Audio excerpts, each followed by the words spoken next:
در یک کنج شهر زنها جمع آمده بودند.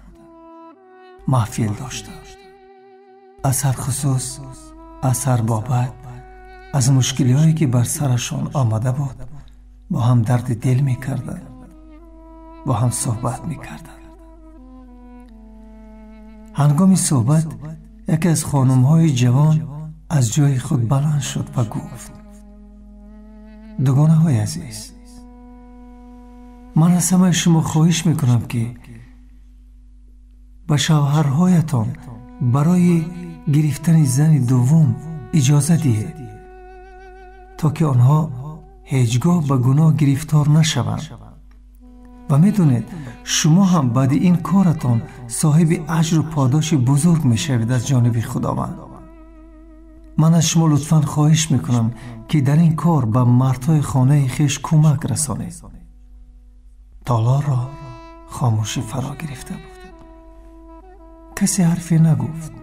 تنها یک زنی میانه سال از جای بلند شد و گفت: درود بر این اندیشه زیبایت.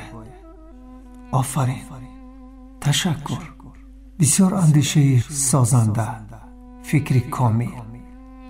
همه ما باید همین گونه رفتار کنیم. همه ما باید به شوهرهایمان اجازه دهیم تا زنی دوم بگیرند. من از فرصت استفاده برده میخواهم بگویم که من خانم دوم شوهر شما هستم، ولی میدونید تا حال از ترس نتوانستم که اظهار کنم. خانم جوان این را شنید و از هوش رفت. به دست و رویش آب پاشیدند و او بعد از چند لحظه به هوش آمد.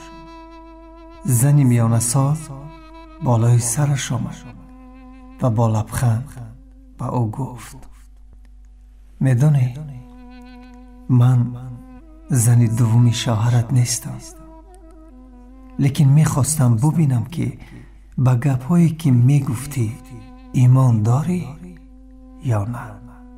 خلاصه هر عمل چی خوب یا بد وقتی که به خویش نمیپسندی بر دیگر کس روا ندارید.